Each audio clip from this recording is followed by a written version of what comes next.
Everyone welcome to UPSC पे चर्चा with विशाल। तो चलिए स्टार्ट करते हैं चैप्टर नंबर 8 जो कि है स्पेक्ट्रम का socio religious reform movement journal features. तो फैक्टर्स जिनकी वजह से ये एक राइज हुआ डिज़ायर का रिफॉर्म के रिगार्डिंग में। तो 19 सेंचुरी के आसपास में अगर आप देखेंगे तो न्यू विज़न का एक बर्थ होता है जो कि एक मॉडर्न विज़न के साथ कोई कुछ जो कि एनलाइटेंड सेक्शन थे इंडियन सोसाइटी के उनमें उनके बीच। तो एनलाइटेंड विज़न था कि सेव करना है कोर्स ऑफ इवेंट जो कि मतलब काफ़ी सालों से जो चीज़ें चली आ रही हैं, ठीक, उनमें कुछ एक तरीके से मतलब फेरबदल करना है या कुछ न्यू चीज़ें एक तरीके से इम्प्लीमेंट करनी है। तो उस तरीके की एक भावना लोगों में बीच में ही पुनर्जागरण रेनेसेंस जिसको बोलते हैं। तो इम्पैक्ट क्या रहा फिर ब्रिटिश रूल का जो प्रेजेंस था कॉलोनियल गवर्नमेंट का जो कि इंडियन सॉइल पे हमारे, उन्होंने काफ़ी एक कॉम्प्लेक्स और डिसिसिव रोल प्ले करा इस क्रूशियल फेज में मॉडर्न इंडिया हिस्ट्री के। जो इम्पैक्ट था ब्रिटिश रूल का इंडियन सोसाइटी पे एंड कल्चरल पे वो वाइडली डिफरेंट है, जो कि हम जानते हैं उससे तो काफ़ी ज़्यादा डिफरेंट ही रहा होगा और है भी, क्योंकि काफ़ी ज़्यादा अर्लियर इन्वेटर्स आए, काफ़ी सारी चीज़ें करी, उन्होंने सेटल हुए हैं यहाँ पे और काफ़ी जो हमारा कल्चर था वो काफ़ी सुपीरियर था, उससे इंटरेक्ट हुए और उसको काफ़ी ज़्यादा फेर बदलने की भी कोशिश करी गई। फिर वैसे ही यूरोपियंस आए और फिर ब्रिटिशर्स आए, उन्होंने भी काफ़ी सारी चीज़ें देखी, उनमें काफ़ी ज़्यादा फेरबदल करने की कोशिश करी। ठीक, तो एक इस तरीके का इम्पैक्ट ब्रिटिश का भी देखने को मिला। ठीक, और इन्होंने साइंटिफिक आउटलुक से कुछ चीज़ों को देखा। Okay, social conditions ripe for reform जैसे रिलीजियस एंड सोशल इल्स। तो इंडियन सोसाइटी जो थी 19 सेंचुरी में वो आपको देखने को मिलेगी एक विसियस वेब क्रिएट हो गया था रिलीजियस सुपरस्टिशंस के द्वारा एंड सोशल ऑब्सक्रूनेटिज्म के थ्रू। जो हिंदुज़म थे वो एक स्टीप्ड बन गए थे मैजिक एंड सुपरस्टिशंस में। जो प्रीस्ट थे वो एक तरीके से वो मतलब एक्सरसाइज करते थे एक अनहेल्थी इन्फ्लुएंस लोगों के दिमागों पे। आइडियलेट्री एंड पोलिथिज्म ने हेल्प करा उनके पोजीशन को रेनफोर्स करने के लिए एंड जो मोनोपोली थी स्क्रिप्चुअल नॉलेज की उन्होंने इम्पार्ट करी एक डिसेप्टिव करेक्टर के थ्रू हर एक रिलीजियस सिस्टम में। ठीक, हालांकि देर वाज नथिंग डैट की जो रिलीजियस आइडियोलॉजी है वो प्रश्यूड करती है पीपल को ये सारी चीज़ें करने के लिए। डिप्रेसिंग पोजीशन थी वुमेन की, यानी कि जो सोशल कंडीशन थी वो एक तरीके से डिप्रेसिंग थी, जो काफ़ी ज़्यादा जो मतलब अगर आप देखेंगे तो उनको मारने के भी किल करे जाते थे बर्थ में ही। ठीक, जो चाइल्ड मैरिज थी वो एक अलग मतलब समस्या थी और जो प्रैक्टिस थी पॉलीगैमी की कहाँ पे ये आपको देखने को मिल जाएगा बंगाल वगैरह में। और कुलिनिज्म वगैरह मतलब वुमेन को एक तरीके से पूरे राइट नहीं थे। ठीक, ओके, और फिर वो सती वगैरह जैसी चीज़ें भी चलती थी। राजा राम मोहन रॉय ने इसके खिलाफ काफ़ी आवाज़ भी उठाई और ऐसी वुमेन है रीमैरिज से रिलेटेड वो ईश्वर चंद्र विद्यासागर जी ने भी आवाज़ उठाई थी। तो इस तरह की काफ़ी प्रॉब्लम चलती थी। अनदर प्रॉब्लम थी कास्ट की प्रॉब्लम, यानी कि ये मतलब कास्ट वाला जो चीज़ था कि हायरार्की जो था हमारे एक समाज में। ठीक, कि ये ब्राह्मण है, क्षत्रिय वगैरह इन सब में, और उसके अलावा जो कास्ट डिवीज़न था कि ये मुस्लिम है, क्रिश्चियन है, सिख है, तो काफ़ी ज़्यादा अनटचेबिलिटी वगैरह आपको देखने को मिल जाती थी और जिसकी वजह से एक सोशल डिवीज़न होता था लोगों के बीच में। तो जो जिनको मतलब ये सारी प्रताड़ना सहनी पड़ती थी तो उनके अंदर भी आक्रोश आता था और काफ़ी लोगों को ये चीज़ बेकार लगती थी।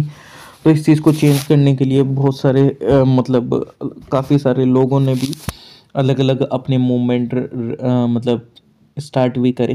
ठीक, उसके अलावा अपोजिशन करने के लिए वेस्टर्न कल्चर को, यानी कि वेस्टर्न कल्चर जो कि काफ़ी डोमिनेंट हो चुका था, हमारे जो ट्रेडिशनल इंस्टीट्यूशंस थे उनको पूरी तरीके से क्या कर रहा था, ख़त्म कर रहा था, एक तरीके से अपना वर्चस्व भी वो यहाँ पे फैला रहा था एक।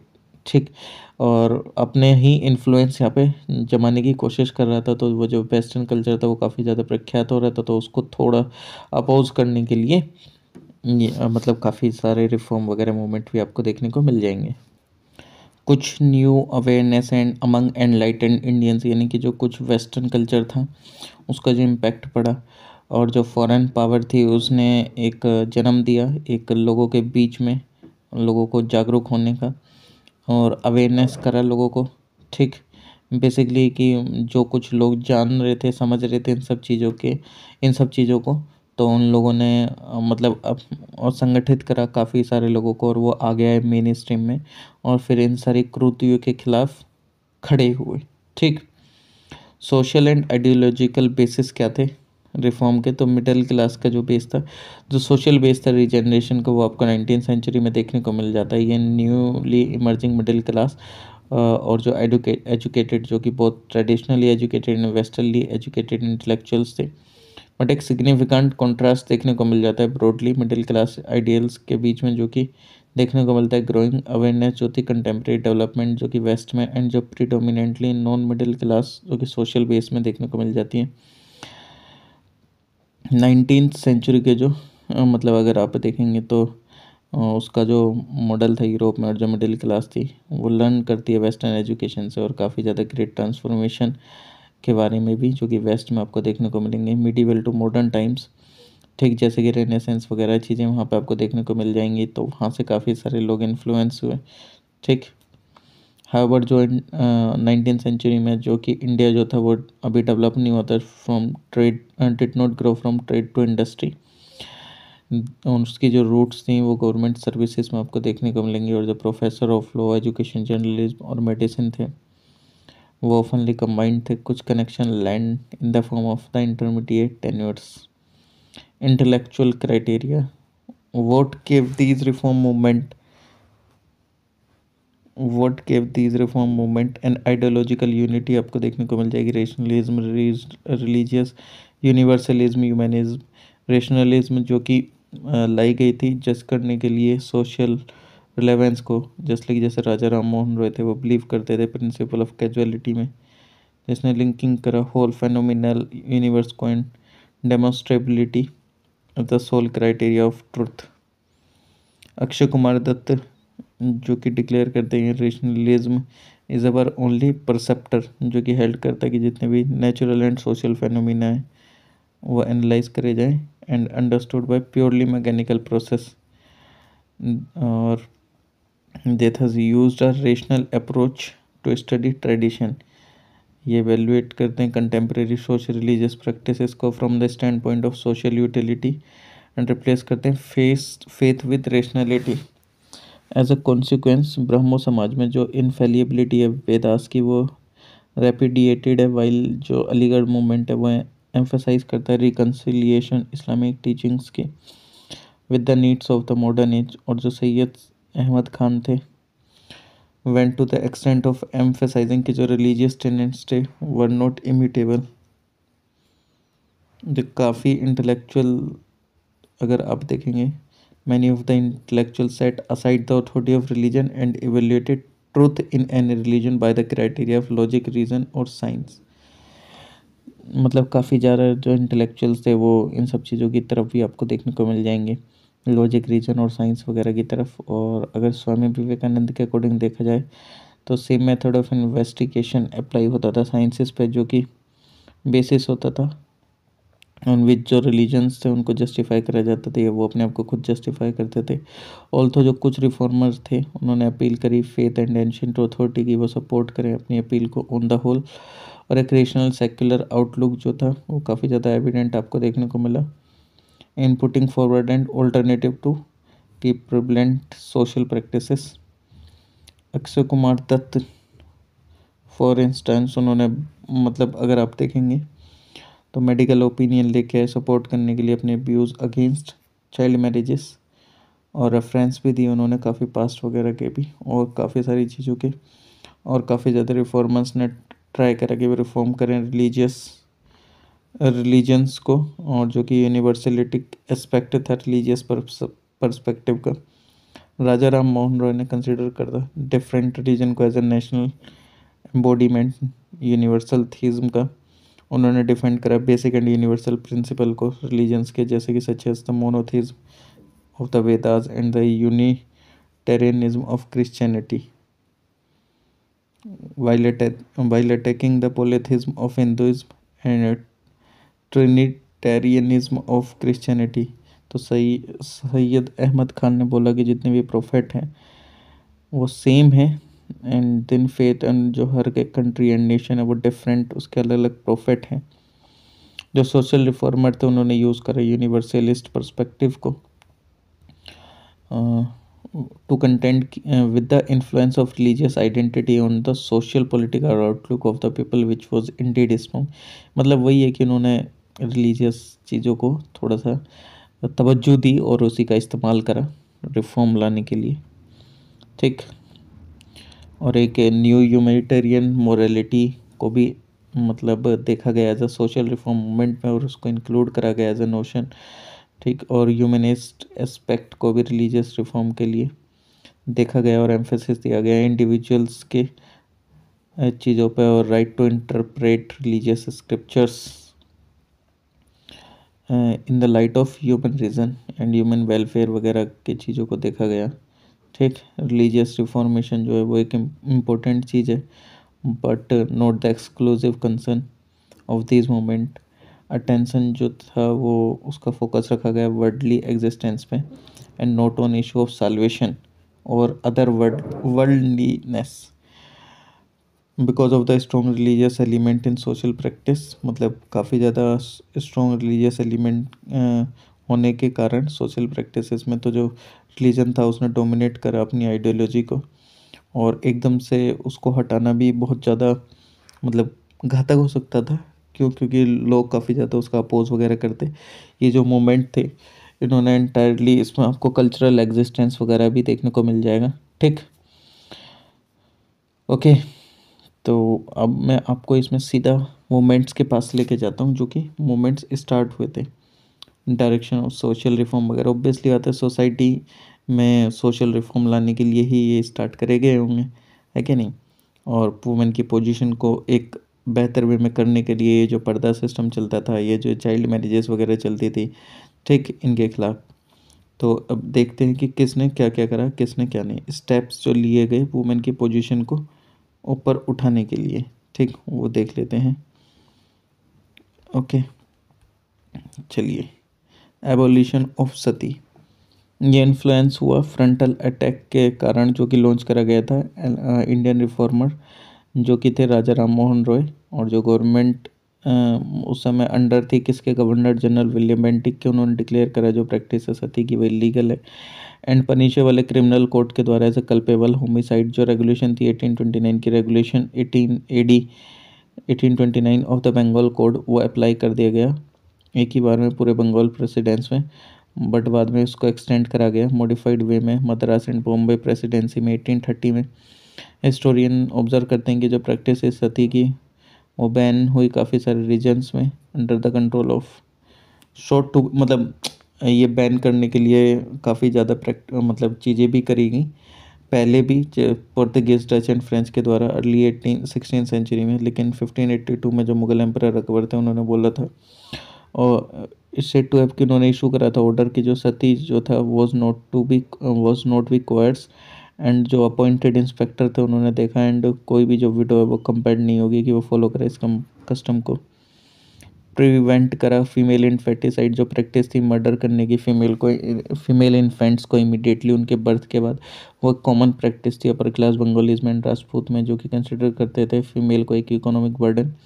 तो बंगाल रेगुलेशन 1795-1804 ने डिक्लेयर करा इन्फेटिसाइड इलीगल एंड एक मर्डर के बराबर। और जो एक्ट जो कि पास हुआ था 1870 में वो कंपलसरी बनाया पेरेंट्स को ये रजिस्टर करेंगे बर्थ से जितने भी बेबीज़ होंगे एंड वो प्रोवाइड करेंगे वेरिफिकेशन फीमेल चिल्ड्रन का। और काफ़ी ईयर्स तक उसके जन्म के बाद पर्टिकुलरली इन एरियाज जहाँ पे ये जो कस्टम था ये काफ़ी ज़्यादा लेवल पे चलता था। विडो रीमैरिज यानी कि जो ब्रह्मो समाज था उसने इशू करा window remarriage high units agenda and उसने काफ़ी ज़्यादा इस चीज़ को पॉपुलराइज करा। मेनली किसके एफर्ट्स के कारण हुआ ये चीज़ पॉपुलराइज, पंडित ईश्वर चंद्र विद्यासागर 1820 से 1891 के बीच में जो प्रिंसिपल थे संस्कृत कॉलेज कलकत्ता के, और इन्होंने हिंदू विडो रीमैरिज एक्ट 1856 भी पास कराया और लीगलाइज करा मैरिज ऑफ विडोज़ को, डिक्लेयर करा इस इशू को और declared issues from such marriage as legitimate. और विद्यासागर ने वैदिक टेक्स्ट भी दिए प्रूफ करने के लिए कि हिंदू रिलीजन जो सेक्शन करता है विडो रीमैरिज। विष्णु शास्त्र पंडित ने फाउंड करा था विडो रीमैरिज एसोसिएशन 1850s में अनदर प्रोमिनेंट वर्कर जो थे इस फील्ड में वो थे कृष्णदास मूल जी, जो कि जिन्होंने स्टार्ट करा था सत्याप्रकाश गुजराती में 1852 में एडवोकेट करा था विडो रीमैरिज को। सिमिलरली एफर्ट्स करे गए थे प्रोफेसर डी के कार्वे के द्वारा वेस्टर्न इंडिया में एंड बाय पैरासिलंगम पंतलू के द्वारा मद्रास में। कार्वे ने हिमसेल्फ मैरी करा था एक विडो से 1893 में, और इन्होंने डेडिकेट करी थी लाइफ अपलिफ्टमेंट करने में हिंदू विडोज़ की, एंड बने थे सेक्रेटरी विडो रीमैरिज एसोसिएशन के। इन्होंने ओपन करा विडोज़ होम पूना के अंदर में, जो कि बर्थ दिया हाई कास्ट विडोज़ का as a interest in life उनको प्रोवाइड करके एक फैसिलिटीज़ वोकेशनल ट्रेनिंग, और राइट दिया विडोज़ को कि वो रीमैरिज कर सकते हैं, जैसे एडवोकेट करा गया V.M. मलवारी, नर्मद शंकर, लवा शंकर दावे जिसको बोलते हैं, जस्टिस गोविंद महादेव रानडे के, नटराजन, इन लोगों के द्वारा भी इस चीज़ को सपोर्ट करा गया एक तरीके से। ज्योतिबा फुले उनकी वाइफ सावित्री बाई ने भी वोसिफेरस मतलब उन्होंने भी इस चीज़ के लिए बोला विडो रीमैरिज के लिए, और कंपेन करा अगेंस्ट विडोज जो कि being subject to degrading practices. Controlling child marriage, ये जो नेटिव मैरिज एक्ट था या सिविल मैरिज एक्ट जो था 1872 का, ये सिग्निफाई करता था कि जो लेजिस्लेटिव एक्शन जो कि प्रोहिबिट करता था चाइल्ड मैरिज को, ठीक। इसकी जो लिमिटेड इम्पैक्ट आपको देखने को मिलेगा एज द एक्ट, जो कि एप्लीकेबल नहीं होता था हिंदूज पे, मुस्लिम्स पे एंड अदर रिकॉग्नाइज्ड फेथ्स पे। जो रिलेंटलेस एफर्ट लगाए गए थे पारसी रिफॉर्मर B.M. मलबारी के द्वारा, वो रिवोर्ट करा गया था इनेक्टमेंट करके एज ऑफ कंसेंट एक्ट 1891, जो कि फॉरवर्ड करता है मैरिज ऑफ गर्ल्स जो कि बिलो हैं 12, यानी कि वो ये चाइल्ड मैरिज नहीं होनी चाहिए, उसके लिए इन्होंने काफ़ी ज़्यादा एफर्ट करे। और एज ऑफ कंसेंट एक्ट भी आया 1891, और इस पर क्वेश्चन भी आ चुका है यूपीएससी का 2021 में या शायद 2020 में। जो केस था रुकमाबाई, उनने पुश करा रिफॉर्मर्स को to get the age of consent act, वो पास हो। रुकमाबाई राउत जो कि बनी इंडिया की फर्स्ट वुमेन फिजिशियन, प्रैक्टिस करा उन्होंने मेडिसिन, और मैरी करा दादा भाई भीकाजी से एट द एज ऑफ 11।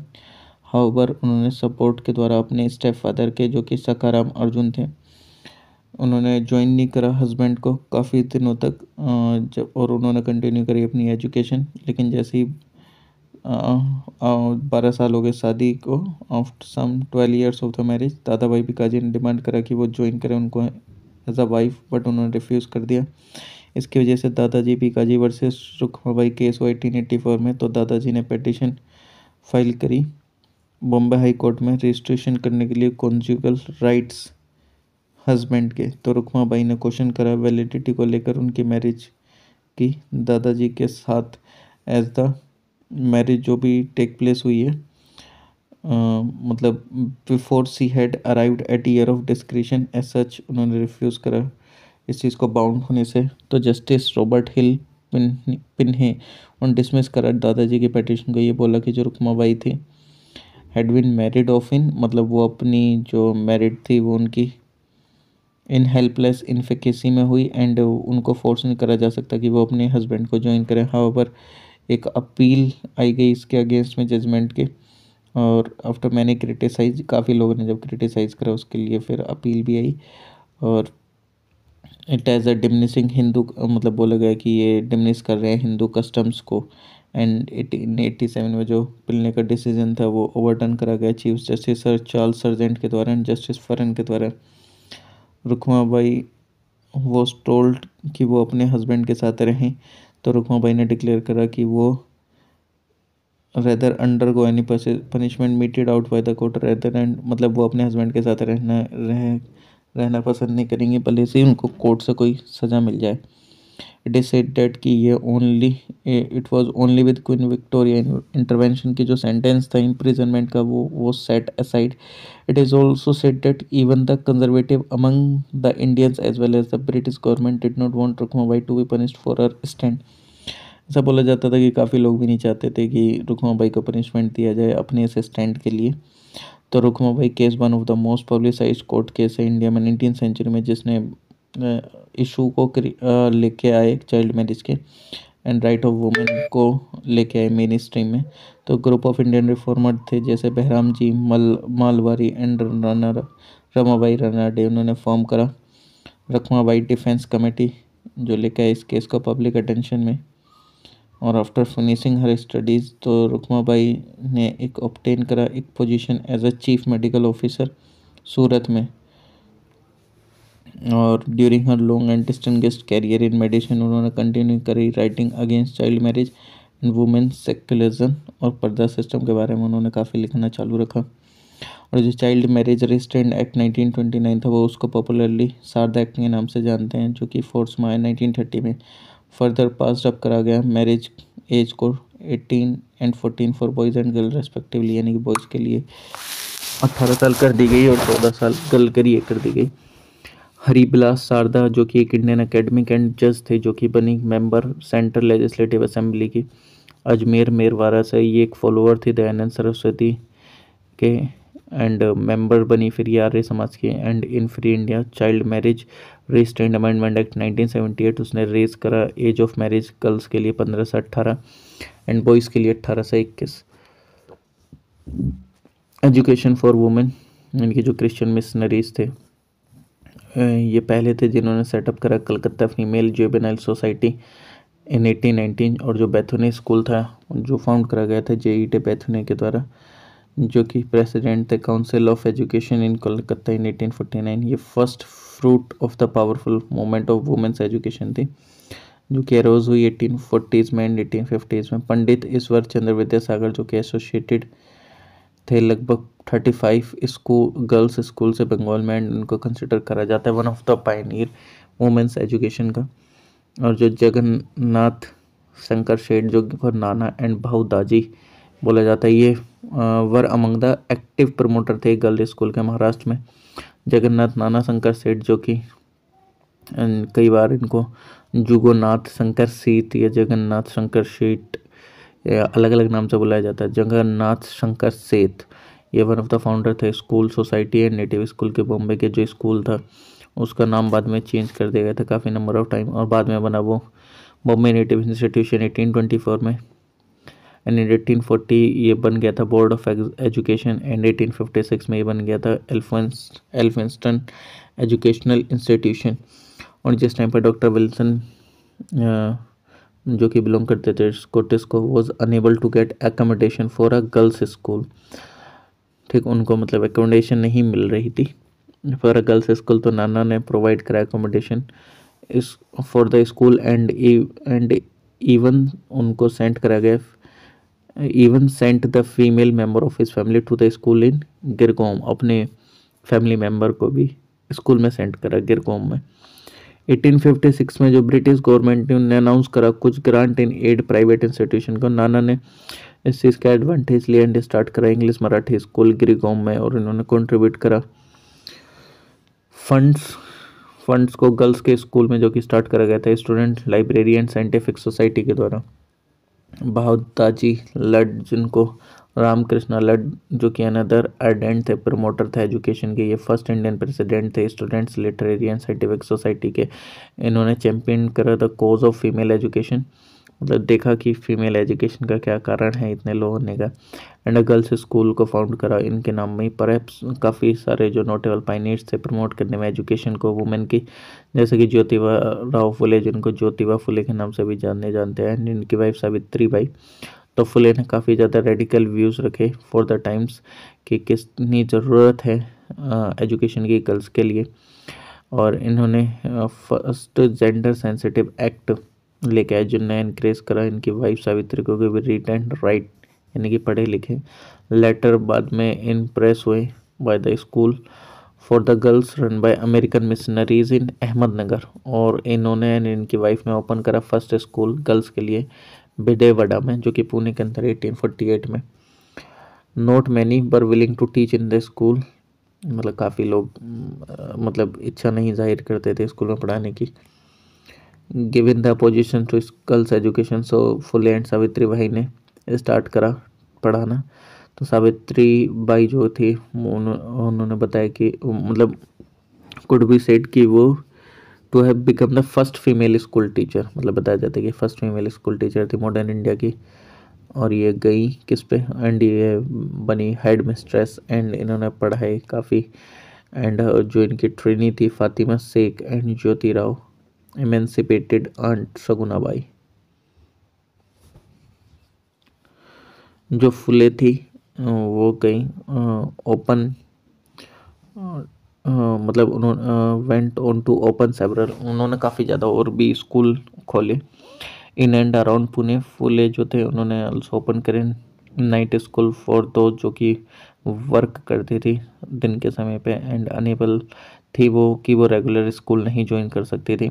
तो स्कूल जो थे वो इस्टेब्लिश करे गए student literary and scientific society के द्वारा, जो कि असिस्ट करे गए यूरोपियन ऑफिशियल्स के द्वारा भी। बट जो फुले का जो वेंचर था वो विदाउट हेल्प था अथॉरिटीज़ के।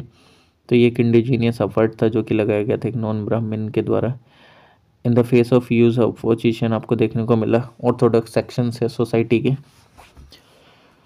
अलेक्जेंड्रा सोसाइटी ऑफ पेरिस जो कि ओपन हुई 1863 में, उसका एम था कि वो एजुकेट करे पारसी गर्ल्स को। इंसिडेंटली जो फर्स्ट वुमेन ग्रेजुएट थी बॉम्बे यूनिवर्सिटी से वो थी पारसी वुमेन कॉर्नेलिया सोराबजी 1887 में।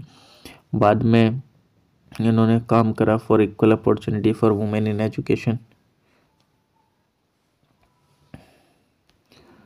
और ऐसा भी देखा जाता है कि लार्जली प्राइवेट एंटरप्राइजेस थे इंडियाज़ के देमसेल्फ जिन्होंने एनकरेज करा वुमेन के एजुकेशन का। आफ्टर लॉर्ड डलहौजी जिन्होंने डिक्लेयर करा था फीमेल एजुकेशन जो कि दी जानी चाहिए फ्रैंक एंड कोर्डियल सपोर्ट के साथ। चार्ल्स वुड डिस्पैच आया एजुकेशन पे 1854 में जिसने काफ़ी ज़्यादा स्ट्रेस दिया नीड फॉर फीमेल एजुकेशन। 1914 में जो वुमेंस मेडिकल सर्विसेज थे उसने काफ़ी ज़्यादा वर्क करा।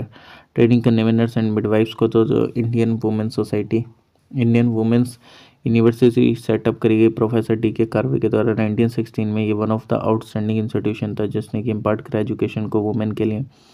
इन द सेम ईयर जो लेडी हार्डिंग मेडिकल कॉलेज था वो ओपन हुआ दिल्ली में। हेल्थ फैसिलिटीज़ जो कि स्टार्ट करेगी प्रोवाइड करने के लिए वुमेन को with the opening of Dufferin hospital in the 1880s। और जो पार्टिसिपेशन था स्वदेशी एंड एंटी पार्टीशन था एंड जो होम रूल मूवमेंट था during the opening decades of the 20th century वो एक मेजर लिबरेटिंग एक्सपीरियंस आपको देखने को मिलेगा। ठीक आफ्टर 1918 उन्होंने फेस करी लाठीज एंड बुलेट्स और उनको जेल करा गया पॉलिटिकल प्रोसेस एंड पिकेटिंग करके। और जो एक्टिवली पार्टिसिपेट थे in trade union and Kisan movements और रिवोल्यूशनरी मूवमेंट्स में। और इन्होंने they voted in and stood for to get selected to various legislature, मतलब वो खड़े रहे और सोचते थे कि वो काफ़ी सारी लेजिस्लेचर एंड लोकल बॉडीज़ में इलेक्ट हों। सरोजिनी नायडू जो थी वो बनी प्रेसिडेंट इंडियन नेशनल कांग्रेस की 1925 में एंड बाद में गवर्नर बनी यूनाइटेड प्रोविंस की 1947 से 49 के बीच में।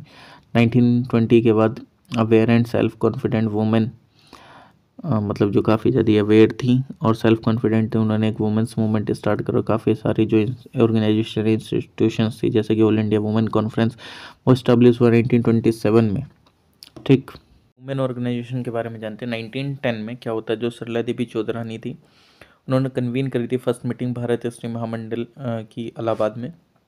कंसिडर करा जाता है इसको first major India women organisation जो कि सेटअप करा गया था वुमेन के द्वारा। इसका ऑब्जेक्टिव था कि इंक्लूड करना और प्रमोट करना एजुकेशन को वुमेन के लिए, एबोलिशन करना पर्दा सिस्टम का, इंप्रूवमेंट करना socio economic and political status women को ऑल ओवर इंडिया। सरला देवी जो कि बिलीव करते थे कि मैन जो है वो वर्क कर रहे हैं वुमेन्स के अपलिफ्टमेंट के लिए।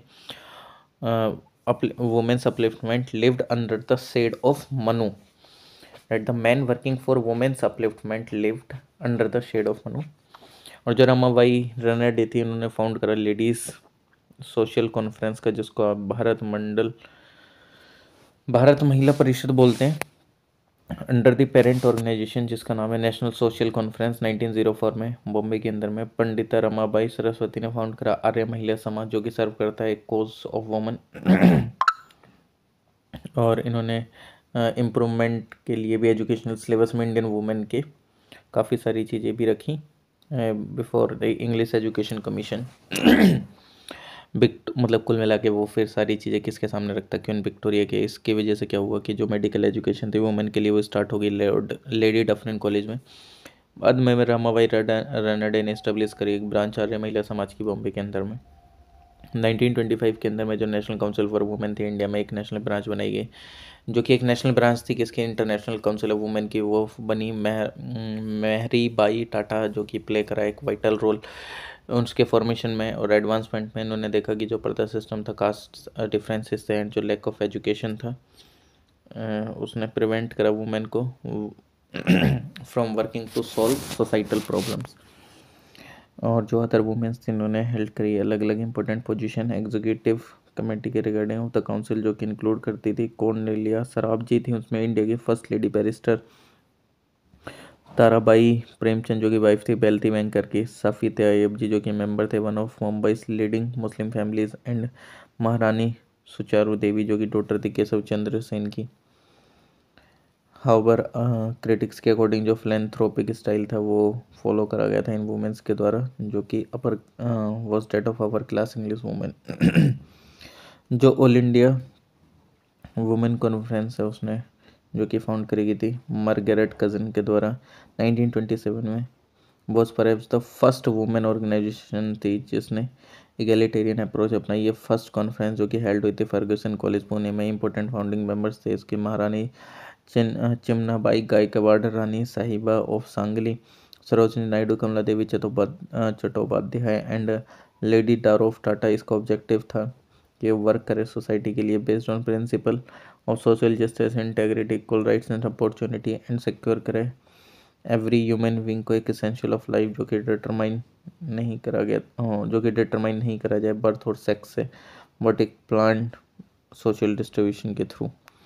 इस पर्पज़ के लिए जो AIWC थे उसने वर्क करा, वेरियस लेजिस्लेटिव रिफॉर्म लेके आई, एंड इंडिपेंडेंस के बाद जो कुछ एग्जांपल थे जैसे Sarda act 1929, before and after Indian independence, some example being Sarda act 1929, Hindu women right to property act 1937, factory act 1947, Hindu marriage and divorce act 1954, special marriage act 1954, Hindu married minority and guardianship act 1956, Hindu adoption and maintenance act 1956, suppression of moral trafficking in women act 1958, और maternity benefit act 1961, dowry prohibition act 1961, equal remuneration act 1958 and 1976, struggle against caste based exploitation, मतलब ये जो caste based exploitation होता था उसके against में कैसे चीज़ें आगे कैरी फॉरवर्ड करेगी। ठीक, तो जो कंसेप्ट है हिंदू चतुर्वर्ण आश्रम का, मतलब वो ये कि जो उनके बर्थ के बेसिस पे डिवाइड नहीं कर दिया जाता था कि कास्ट को, कि ये जो है ये इस बिलोंग से करते हैं, मतलब ये जो ब्राह्मण है ये ब्राह्मण का काम करेंगे, क्षत्रिय जो कि ये लड़ाई वगैरह का, ठीक इस तरीके से था। तो फैक्टर जिसने कि हेल्प करा मिटिगेट करने में कास्ट बेस्ड डिस्क्रिमिनेशन, तो एक तो ये ब्रिटिश रूल आपको देखने को मिल जाएगा। ठीक, ब्रिटिश रूल्स जो कि without intention created certain condition that undermine caste consensus to an extent. तो ब्रिटिश रूल थे इंडिया में जिसने कि काफ़ी ज़्यादा unleashed certain forces sometime direct administrative measures लिए गए, कुछ बार इनडायरेक्टली सुटेबल कंडीशन बनाई गई जिससे कि जितने भी ये सारी चीज़ें इनको थोड़ा सा कम कर दिया जाए। फॉर इंस्टेंस जैसे कि क्रिएशन करा गया प्राइवेट प्रॉपर्टी का लैंड में एंड फ्री सेल करा गया लैंड का, अपसेट कास्ट इक्वेशंस, एक क्लोज इंटरलिंक जो था between caste and vocation could not be survive as a village autocracy crumbled. Besides modern commerce and industry gave rise to several economic avenues, मतलब वो ये कि जैसी जैसी मॉडर्न मशीनरी या मॉडर्नाइजेशन या अर्बनाइजेशन बढ़ने लगा तो धीरे धीरे काफ़ी सारी चीज़ें चेंज भी आने लगी, और एक concept of equality before law जो था वो चीज़ें भी धीरे धीरे लोगों के जहन में आने लगी। ठीक, एक सोशल रिफॉर्म मूवमेंट भी लाए गए इस चीज़ को एक्सप्लॉइट करने के लिए, हटाने के लिए, मतलब इस एक्सप्लॉइटेशन को। तो from the mid 19th century onwards तो काफ़ी ज़्यादा न्यूमरस ऑर्गेनाइजेशन ग्रुप जैसे कि ब्रह्मो समाज, प्रार्थना समाज, आर्य समाज, रामकृष्ण मिशन एंड जो थियोसोफिस्ट और जो सोशल कॉन्फ्रेंस इंडिविजुअल ने वर्क करा स्प्रेड करने के लिए एजुकेशन का among the untouchables and remove करे रेस्ट्रिक्शंस जो कि इस पे लगा रखे थे कि वो टेम्पल्स में नहीं जा सकते, पॉन्ड्स का यूज़ नहीं कर सकते, ये सब। तो काफ़ी लोगों ने इस चतुर्वर्ण सिस्टम को क्रिटिसाइज़ भी करा, और ये जो हेरिडेटरी बेसिस्ड था और अनटचेबिलिटी वाली चीज़ें जो थी इन सबको, और जो फॉर इंस्टेंस जैसा आर्य समाज था उसने इस चीज़ के खिलाफ मतलब आवाज़ भी उठाई। ठीक, इसके अलावा काफ़ी अदर ऑर्गेनाइजेशंस भी आई। तो जैसे नेशनल लीडर्स थे एंड जो ऑर्गेनाइजेशन थी उन्होंने अपोज करा कास्ट प्रिविलेजेस का, और वो इक्वल सिविक राइट्स के लिए एंड फ्री डेवलपमेंट के लिए इंडिविजुअल के काफ़ी ज़्यादा लड़ाई भी लड़ी। तो जो कांग्रेस गवर्नमेंट थी इन वेरियस प्रोविंस, तो आफ्टर 1937 उसने काफ़ी ज़्यादा यूज़फुल वर्क करा अपलिफ्टमेंट के लिए डिप्रेस्ड क्लासेस के। फॉर एग्जांपल जैसे फ्री एजुकेशन दिया गया हरिजन्स को, अनटचेबल्स को जो कि इंट्रोड्यूस करा गया था काफ़ी प्रोविंसेस में जो रूलर्स थे स्टेट के, जैसे त्रावणकोर, इंदौर एंड देवास। उसने इनिशिएटिव लिया ओपनिंग करने में all state temples by proclamation. ठीक, गांधी के दिमाग में भी हमेशा एक ऑब्जेक्टिव था कि वो रेडिकेट करेंगे untouchability by root and branch. उनका जो आइडिया था वो बेस्ड था on the ground of humanism and reason. उसने आर्ग्यू करा कि जो शास्त्र थे वो सैंक्शन नहीं करते अनटचेबिलिटी एंड ठीक। और 1932 में उन्होंने एक ऑल इंडिया हरिजन संघ भी बनाया। काफ़ी ज़्यादा ग्रेजुअली अवेकनिंग हो रही थी लोगों के बीच में, तो एक पावरफुल मूवमेंट भी आया इसके रिगार्डिंग में। जैसे महाराष्ट्र में ज्योतिबा फुले, जो कि इनका जन्म हुआ था लो कास्ट माली फैमिली में, तो उन्होंने एक मूवमेंट भी चला इस ब्राह्मणिकल डोमिनेशन के लिए हिंदू सोसाइटी में, और ही अकॉर्डेड द मतलब उनको हाईएस्ट प्रायोरिटी भी दी गई to education of lower caste specially girls के लिए, इन्होंने काफ़ी सारे स्कूल्स भी खोले थे। गोपाल बाबा वलंकर, जिनको गोपाल कृष्ण भी बोला जाता है, और ये वन ऑफ द पाइनियर थे जिन्होंने कि अपलिफ्ट करा टचेबल पीपल का सोशियो इकोनॉमिक लेवल पे, और इन्होंने वर्क करा against caste discrimination. Raigad district में इन्होंने एक्सपेंड करा फुलेस की theory of Aryan invasion at the indigenous inhabitants जो थे इंडिया के, वो एक्चुअली अनटचेबल पीपल थे। डेट जो कास्ट थी वो क्रिएट करी गई थी इन्वेट करके आर्यंस को, टू सब्जुगेट एंड कंट्रोल कर इंडिजीनियस पीपल को। ना फाउंड करा Anarya Dosh Parihar Mandali society for the removal of evils among the Aryans. Walangkar जो थे वो बने फर्स्ट दलित जिन्होंने लॉन्च करे न्यूज़पेपर विटल विधवशक, जो कि डिस्ट्रॉयर ऑफ ब्राह्मणिकल और सेरेमोनियल पॉल्यूशन बोला जाता है। Walangkar strove to remove the mark of untouchability. उन्होंने ट्राई करा कि वो लेके आएंगे कास्ट हिंदूज को कॉन्शियस करेंगे और उनके इन ह्यूमन बिहेवियर के रिगार्डिंग। काफ़ी ज़्यादा जो पाइनियर थे दलित अपलिफ्टमेंट में, जैसे कि किशन फागुजी बंसोड, ये एक प्रोपोनेंट थे अपलिफ्टमेंट करने में दलित्स के। इन्होंने ओपन करी थी प्रेस जो कि पब्लिश करती थी जर्नल, जिससे कि लोगों को क्या करा जाए, अवेयर करा जाए। सच एज बलंगर्स ने लिखा था विटल विध्वंसक। बाबा साहेब अम्बेडकर ने भी काफ़ी ज़्यादा एक्सपीरियंस करा था कास्ट डिस्क्रिमिनेशन अपने बचपन में, तो उन्होंने भी इस अपर कास्ट आइडेंटिटी के लिए काफ़ी लड़ाई लड़ी। 1920s में अम्बेडकर ने स्टार्ट करा एक फोर्टनाइटली न्यूज़पेपर मूक नायक, लीडर ऑफ द वॉइसलेस 1920 में, और इन्होंने स्टेट करा मूक नायक में कि जो नेशनलिस्ट कॉन्शियसनेस है वो डेवलप नहीं हो सकती इफ़ अगर जो सोशल डिवीज़न है उसको इग्नोर नहीं करा जाए। तो जो न्यूज़पेपर था उसने प्रेजेंट करे सफरिंग्स जो झेली जाती थी इंटचेबल्स के द्वारा कास्ट सिस्टम के द्वारा। तो इन्होंने फॉर्म करा एक बहुस्कृति हितकर्णी सभा 1924 में, जिसका मोटो था एजुकेट करना, एजुकेट करना एंड ऑर्गेनाइज करना and focus on mobilising the masses. और इसने मार्क करा एक बिगिनिंग हुई new socio economic and political movement की, जो कि striving to bring about equality for the oppressed classes. और अनदर न्यूज़पेपर स्टार्ट करा गया with the aim of defending the rights of the depressed classes, जो कि थी बहिष्कृति भरत 1927 में। अम्बेडकर ने ऑर्गेनाइज करा all India schedule caste federation 1942 में, जिसने काफ़ी अदर लीडर्स जो थे डिप्रेस्ड क्लासेस के had founded the All India Depressed Classes Association in the 1920s. Ambedkar ने कंडेम करा hierarchical and insular caste system को as a whole and advocate करा annihilation of the institution of caste for the real progress of the nation. और जो struggle था depressed classes का led to the provision of special representation for these classes in the Government of India Act 1935.